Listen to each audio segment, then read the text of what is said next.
A paz de Cristo para você, meu irmão. Muito bem-vindo a mais um vídeo. E aí, está gostando do conteúdo? Deixa seu like então, tá acompanhando aí? Tá tendo proveito na sua vida espiritual? Deus seja louvado por isso. Não esqueça então de deixar o seu like, se inscrever e mais uma vez baixar o livro, ouvir o áudio lá no site Mundo Adventista. Eu espero que esses vídeos realmente possam trazer uma alegria ao seu coração e que eles o ajudem, né, no seu crescimento espiritual.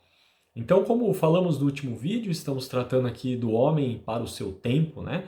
Martinho Lutero. Então, no último vídeo nós tratamos aí da descoberta de Martinho Lutero, quando ele ali se deparou com o texto de Romanos, capítulo 1, verso 17, onde ele então teve o seu coração impressionado para se voltar apenas a Cristo e aos méritos de Cristo, e começou a lutar então, a combater as heresias que estavam sendo pregadas na igreja. O texto de hoje encontra-se em João, no capítulo 20, verso 19, e diz o seguinte: paz seja convosco. E dizendo isso, lhes mostrou as mãos e o lado. Um novo imperador subiu ao trono na Alemanha, o nome dele era Carlos V, e os emissários de Roma se apressaram, né, a apresentar a esse imperador as suas congratulações e induzir então aquele monarca a lutar contra a reforma que estava sendo dirigida, né, estava já em ebulição ali na Alemanha e em toda a Europa. Satanás sempre trabalha desse jeito, viu, queridos? Ele tenta colocar descrédito nos fiéis filhos de Deus. Ele usa os mesmos instrumentos ainda hoje, os mesmos argumentos, sobre todos aqueles que desejam mostrar as diretos ensinamentos da palavra de Deus. Então ele tenta colocar descrédito sobre essas pessoas. Então o que aconteceu? Foi feita uma trama e Lutero então foi chamado agora a se retratar diante de uma assembleia. Em um primeiro momento, ele decidiu não ir. Ele estava ali sob a custódia, vamos dizer assim, né, da Saxônia, o eleitor da Saxônia, e ele estava ali então protegendo Lutero. Mas ele não queria ir por um motivo muito simples. Ele sabia que aqueles nobres e também os religiosos ali não estavam interessados em ouvir as verdades que ele tinha para propagar. Eles estavam, na verdade, com vontade de acusá-lo. Então Lutero chegou a dizer o seguinte: olha, não orem por mim, mas pela palavra de Deus. Lutero não estava preocupado com sua vida. Ele estava preocupado com que a palavra de Deus fosse exaltada. Ele estava preocupado que a palavra de Deus fosse conhecida entre as pessoas. Mas a situação foi apertando, a situação foi se encaminhando para um desfecho negativo para Lutero, então ele decidiu ir. Ele falou, não, tudo bem, eu vou. Arranjou-se então que ele comparecia a Worms. E ele decidiu ir dizendo o seguinte: mesmo que houvesse tantos demônios em Worms, como telhas nos telhados, eu ali entraria. Ele não estava com medo. Ele sabia que quem estava lutando contra ele não eram os homens, eram os inimigos. O inimigo e os seus anjos, os inimigos de Deus. Ele sabia que estava lutando contra isso, ele tinha a noção de que ele estava em um grande conflito. Mas Lutero foi para essa assembleia e ali Ellen White descreve que ele estava diante da mais importante assembleia que qualquer homem já compareceu. E ele estava ali para defender a sua fé nos escritos, a sua fé na palavra de Deus. Lutero então colocou a mão sobre a Bíblia, jurou permanecer fiel ao Evangelho, e aí ele fez várias declarações. Primeiramente, ele estava diante dessa assembleia com um pouco de medo, de receio, de não parecer arrogante, de não confrontar, e ele pediu um tempo. Ele falou, eu preciso de um tempo para me defender. Aí decidiu-se que dariam a ele um dia. Então, no outro dia, ele deveria já comparecer à assembleia. Então, ele foi, fez essa declaração, esse juramento de que ele iria permanecer firme ao Evangelho, e foi então pedido para ele, olha, você reconhece esses livros? Esses livros escritos são seus? Sim, são meus. Você vai se retratar do que você escreveu? Então Lutero passou a fazer várias declarações que eu gostaria de citá-las aqui para vocês. Vejam, página 159. Pela misericórdia de Deus, conjuro-vos, sereníssimo imperador, e a vós, ilustríssimos príncipes, e a todos os homens de toda categoria, a provar pelos escritos dos profetas e apóstolos que errei.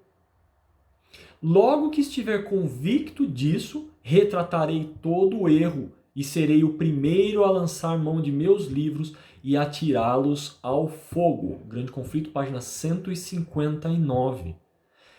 Vocês percebem que Lutero ele estava com assim um discurso de harmonia.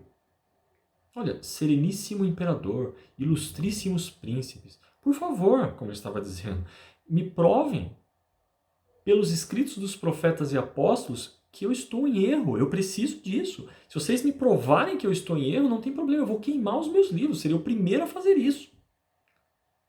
Mas ele sabia que não estava em erro. Mas ele também não queria se separar da igreja. Ele queria, como eu falei já, ele queria reformar os ensinos errados. Ele não estava querendo confrontá-los, mas ele estava querendo defender aquilo que ele acreditava. Então aqueles enviados de Roma, vamos dizer assim, o pressionaram ainda mais e falaram assim, olha, não, você não respondeu nossas perguntas, você não está respondendo a nossa pergunta. Estou dizendo se você vai se retratar, fale com todas as letras. Você vai ou não se retratar? Vejam o que Lutero disse. A menos que, assim, submetam minha consciência pela palavra de Deus, não posso retratar-me e não me retratarei. Pois é perigoso a um cristão falar contra a consciência. Aqui permaneço. Não posso fazer outra coisa. Deus queira ajudar-me. Amém. Provem-me pela palavra de Deus que eu estou em erro. Se vocês me provarem, eu me retrato. Agora, como vocês não conseguem me provar pelas escrituras que eu estou errado, estão usando apenas de poder, de persuasão, desculpa, eu não posso me retratar e não me retratarei. E ele faz uma declaração muito linda e forte. Ele fala, Deus queira ajudar-me. Amém. Vocês sabem que Carlos V, ele ficou impressionado e convencido, inclusive, dos escritos de Lutero. Mas como ele era de uma família cristã, uma família tradicional cristã, que seguia já, né, todos os passos ali do papado, ele decidiu que ele iria ficar apegado à tradição dos seus pais. Muitos hoje, infelizmente, fazem exatamente o mesmo. Ficam presos ali aos seus antepassados, às tradições. Ellen White diz que não seremos aprovados por Deus olhando para o exemplo de nossos pais, a fim de determinar nosso dever, em vez de pesquisar por nós mesmos a palavra de Deus. Não, seremos aprovados por Deus por nós mesmos, não por aquilo que os nossos pais nos ensinaram, os nossos líderes religiosos. Irmãos, Lutero então estava numa situação bem difícil agora, de confronto contra a igreja, mas Deus estava protegendo o seu servo. E o que aconteceu ali então, o Frederico da Saxônia armou uma situação para transportar Lutero de uma cidade a outra e no meio do caminho ele raptou Lutero e o levou para o castelo de Wartburgo. E ali então ele permaneceu, né, longe, afastado dos seus opositores, mas ainda trabalhando muito. Ele escrevia muito e ali foi onde ele traduziu, né, o Novo Testamento para a sua língua materna e etc. Aí nós podemos pensar, por que Deus tirou Lutero do calor da reforma? Isso é que é interessante, essa é a minha meditação principal nesse momento com vocês. Por que Deus fez isso? Por que ele tirou Lutero ali do calor da reforma, se ele era o campeão da verdade? Era ele que estava defendendo a sua palavra? Era ele que estava ali colocando até vergonha nos seus opositores que não conseguiam combatê-lo? Ellen White explica e ela diz o seguinte: Lutero esteve afastado do apoio terrestre e excluído dos louvores humanos. Foi desta maneira salvo do orgulho e confiança em si próprio, tantas vezes determinados pelo êxito. Satanás procura desviar de Deus os pensamentos e afeições dos homens e fixá-los nos fatores humanos. Ele os leva a honrar o mero instrumento e desconhecer a mão que dirige os acontecimentos da providência. E ele desejava que aquela obra recebesse não os característicos do homem, mas os de Deus. Os olhos dos homens tinham se dirigido a Lutero como expositor da verdade. Ele foi removido para que todos os olhares pudessem dirigir-se ao sempiterno autor da verdade. Olha o que aconteceu aqui. As pessoas agora estavam cometendo outro erro, ou o mesmo erro. Porque as pessoas estavam sempre olhando para o papado, dirigindo os olhos para os líderes religiosos, e aquilo que eles ensinavam, eles acatavam. E aí então vem Lutero e demonstra que isso era um erro, que eles deveriam olhar apenas para as Escrituras, olhar apenas para Cristo, confiar apenas nos méritos de Cristo, e defende isso diante da mais solene e importante assembleia que homem algum já compareceu. E o que acontece? Agora as pessoas começam a dirigir os seus olhos para quem? Para Lutero.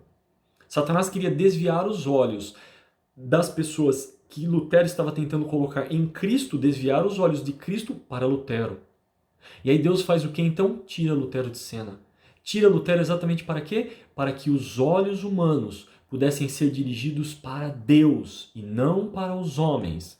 Para a mão daquele que estava conduzindo a reforma e não do seu instrumento que estava sendo útil a Deus para conduzir a reforma.